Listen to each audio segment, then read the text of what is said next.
All right, so this Knife Thoughts video is going to be on this knife. This is the Case Pocket Hunter, and this video also is a companion to an article that I wrote on this knife at knifethoughts.com. So make sure you check out my blog and website, knifethoughts.com, and you'll be able to find the article on this knife that goes along with this video. But this is Case's Out of the Vault pattern for 2020, which is a series that they do where they bring a knife back that they haven't produced in a while and produce it for 1 calendar year, and then it goes back into the vault, as they say.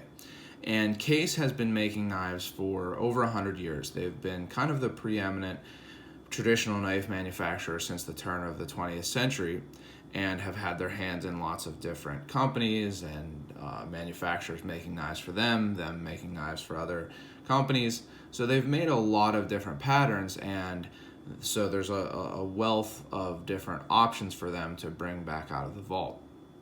In 2018, they brought the doctor's knife pattern out of the vault. I considered getting one of those, it just never kind of happened. And then in 2019, they did the Barlow, which was kind of a timely choice. The Barlow has been one of the knives that or patterns that have helped great Asian cutlery come to prominence and gain in popularity, and help traditional knives in general gain popularity over the last few years. So I think the Barlow was a good choice. And the Barlow is a knife that I appreciate, my first great Asian cutlery knife, and the knife that got me back into traditional knives themselves was a great Asian cutlery Barlow. So that's what first got me interested in this vault series that Case does. And if you're interested in this knife, the 2019 vault knife, the Case Barlow, I do have an article on this knife at knifethoughts.com. So check that out. There are still some of these available at knife dealers, and I think there will be for at least a little while. So check that out. But the 2020 knife is this Pocket Hunter. And as you can see, this is a small knife, and that's why it's called the Pocket Hunter. It's compared to, or it's contrasted, I guess, to the normal or full-size hunter, folding hunter, which is an old pattern that's been around for a long time, and I'm not exactly sure when it originally came out, but it's a pattern that's a very traditional pattern. And the folding hunter, the full-size folding hunter, is a large knife. So this is an older Case folding hunter, and I'll compare it to a Spyderco Endura, which is pretty much a full-sized modern knife, and you can see that the Case actually has more blade length on it, just slightly more blade length. So it's a very, very large knife. It's a two-bladed knife, although, as with the Pocket Hunter, they do also make a single-bladed folding hunter. Generally, they are a two-bladed, two-spring knife with two full-size blades. So it makes for not only a long knife with these two full-size blades, it also makes for a thick and pretty heavy knife. So the folding hunter is a knife that is a little bit too big for me to pocket carry, on a regular basis. I'll throw it in my pocket if I'm hunting or outdoors or something like that. I'm certainly fine with a knife this size, but without a pocket clip, it can be a little bit more difficult to carry. So that's one downside to this full-sized folding hunter. So they come out with this Pocket Hunter, and instead of making a medium, normal, I guess, sized version, they make a very tiny version. So you can see that the Pocket Hunter is dwarfed by the folding hunter, and if you look at the length of the blade on the full-size folding hunter as compared to the full-length blade and handle of the Pocket Hunter, they're relatively similar. So the Pocket Hunter is a small little knife. I don't have a Case Peanut to compare it to, but a lot of people are familiar with the Case Peanut, and this knife is actually shorter when closed than the Peanut. The Peanut is 2 7/8 inches, and this is 2 3/4 inches. So this is just slightly smaller. But one nice thing about this is that it retains pretty much all of the characteristics of the full-size folding hunter just in this smaller package. So you can see it has this same handle shape or frame with the bolster up top with a slight bulge, which is kind of a guard. It doesn't function super well as a guard on a knife this small, but has the same look. And then it has a swell in the blade well side of the handle, curved back, and then an upturn towards the butt of the handle with a second bolster. So same handle shape, and it does have the same blade shapes also. It's a 2-spring knife with 2 full-sized blades, one being a classic clip point with a drawn swedge, and the other being a drop point or a straight back blade, which Case calls their Skinner blade. So keeps all of the looks and the characteristics of the full-size folding hunter, but in a much smaller package. And it is even smaller than, again, the Case Barlow, a good bit smaller. And I have a 2-bladed Case Barlow. They're relatively similar in width, actually. The blades are not significantly thinner, the springs are not significantly thinner on the Pocket Hunter than on the Barlow. And here is a gradation cutlery number 15 to compare it to. So definitely a small knife, and it is well named. This knife is a knife that you can put in your pocket and literally forget that it's there. I was at camping the other weekend, and I had this in my pocket, and I kept having to touch my pocket, pat my pocket to make sure that I still had this knife. So it's very small, and not only does it fit in a pocket easily, you can definitely fit this in your 5th pocket or your watch pocket. And even, women's jeans tend to have these very small little pockets, and I think that this knife would be a good option to be able to carry in one of those. So it's a very small little knife, but it also retains all of the quality that you expect from Case. So that has some definite positives and some maybe negatives too. So this knife has really nice action. That's one of the first things I noticed. Really smooth, very smooth opening with, I'd say, like a 4.5 pull, but sometimes when people hear under a 5 pull, they're, oh, that's not good. It's very snappy. Snaps open and snaps closed. So nice action and no blade play at all on that main or clip point blade. And then same deal on this, I guess also main or full-sized Skinner blade. Snaps open, no blade play, and snaps closed. And both blades on this knife are really well centered. So I was happy with that, and no blade play when closed, which isn't always the case. I got a Case Barlow that had so much blade play when closed that I sent it back. This one just has a slight little bit, not a big deal at all, but this doesn't have any. So those are some of the really great things. It has good fitting between the handle materials or the covers and the bolsters, and it seems to be pinned well, no cracks, anything like that. Now, as with lots of other Case knives that I've gotten recently, or I guess not lots, the few Case knives I've gotten recently, it has some gaps. So you can see there's some gaps between each spring and the mark side liner next to it. So both have little gaps there, some gaps down the same side of the springs at the bottom bolster. So some gaps there, and that's one of those things that a collector and enthusiast, especially someone who is used to gradation cutlery knives, might notice and might have a problem with, but it's very much not a practical issue. It's really, excuse me, only an aesthetic issue. It's not going to hurt the functioning of the knife. As long as the knife doesn't have blade play, these little gaps shouldn't make a difference. One thing to note about the gaps is that, and again, I don't have a huge sample size, but when I see gaps on Case knives, it makes me think of Rough Rider knives, which sometimes have similar gaps.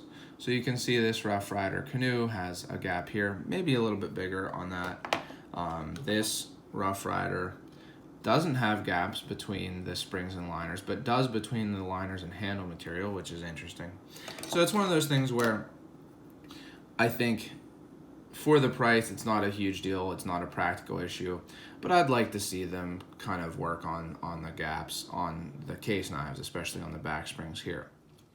Another thing that I don't like about how Case makes their knives, and this again is, I would say this is slightly practical. It's not practical in using the knife, but it's actually something that can make a difference in the knife. And that is that the fact that they don't pin their shields. Case doesn't pin their shields and hasn't for a long time actually.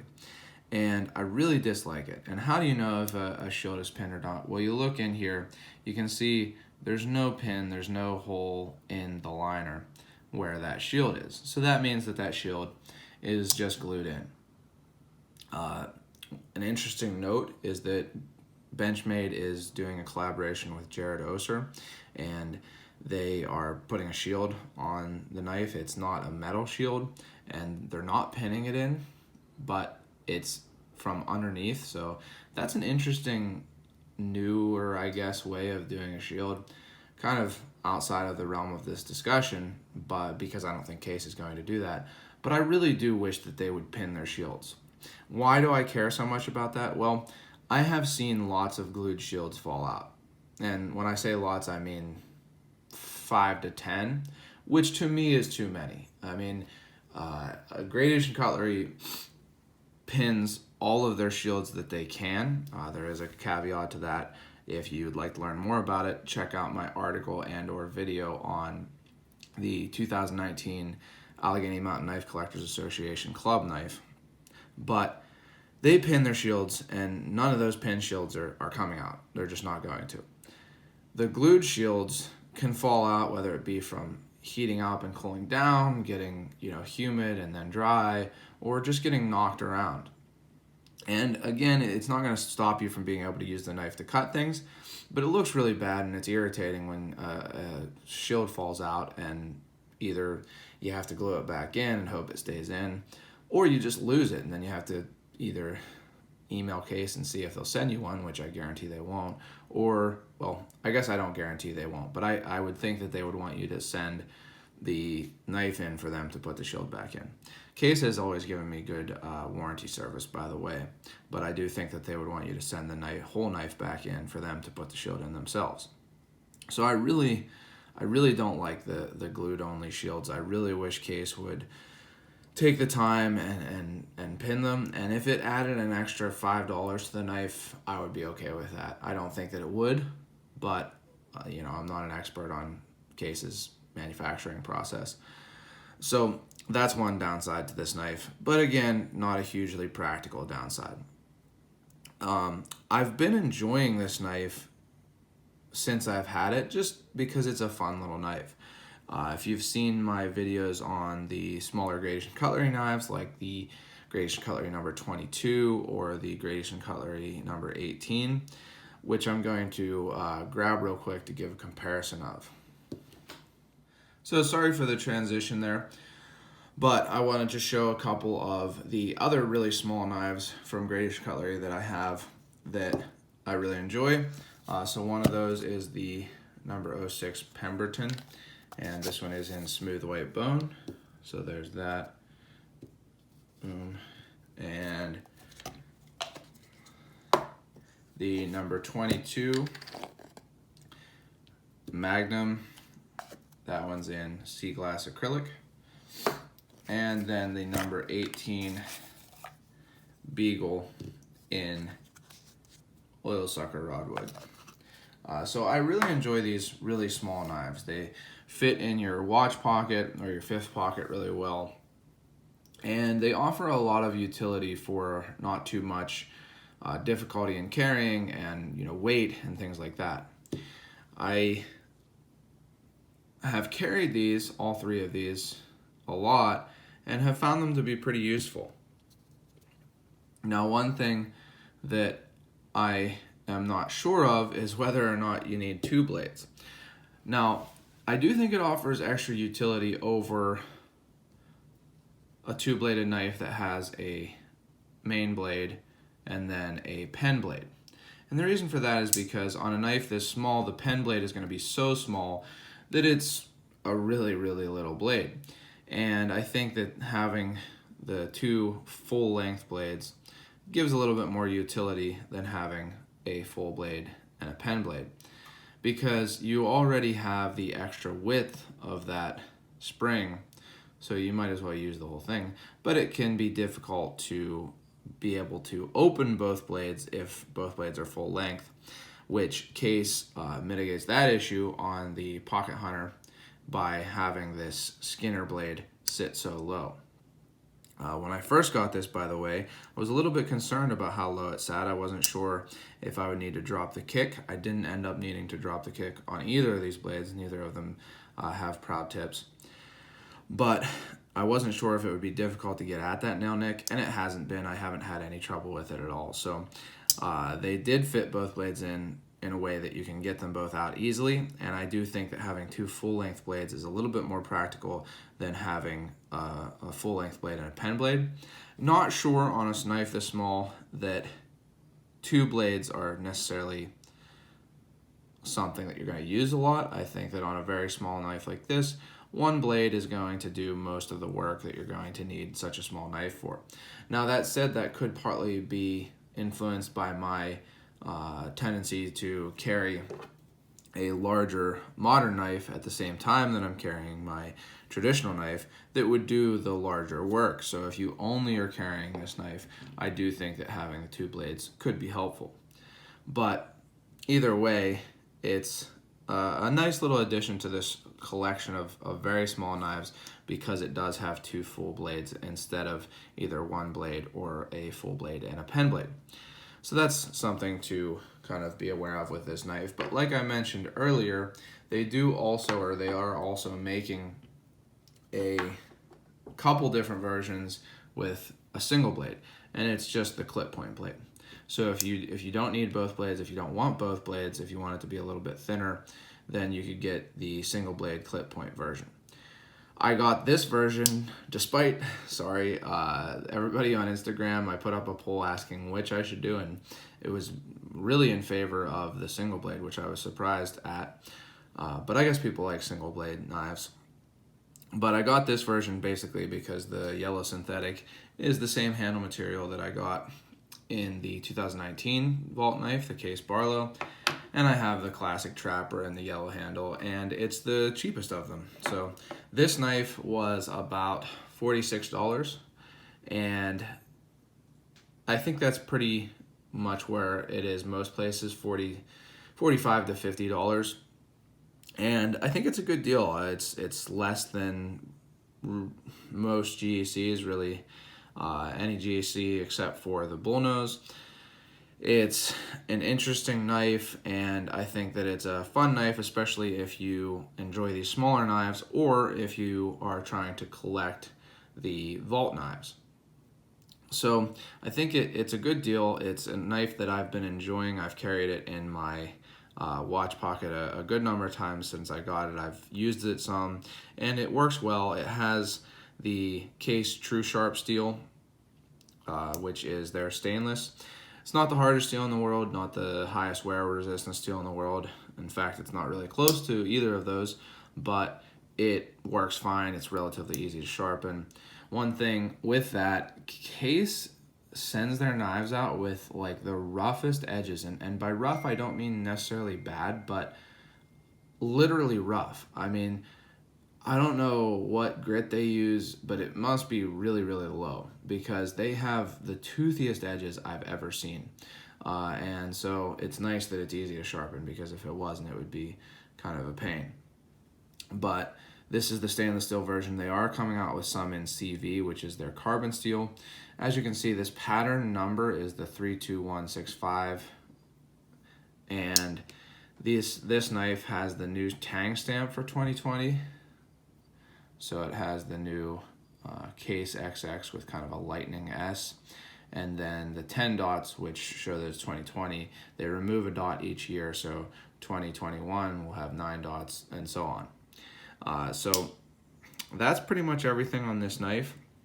Like I said, I'm enjoying it, and if you like small knives like this or collecting the vault knives, I think this is a good option. Like I said, don't forget to check out the article on this knife. It's already up now, so go to knifethoughts.com and search for Pocket Hunter. You'll be able to find it. I'll also put a link in the description to the article. And please subscribe both to my channel here and hit the bell for notifications so you know when I post new videos. And subscribe to my blog via email. You can just enter your email and you'll get notified each time I post a new article. And also, please check out my social media, Instagram, Facebook, etc. at Knife Thoughts. And finally, as always, don't forget to go out and do good.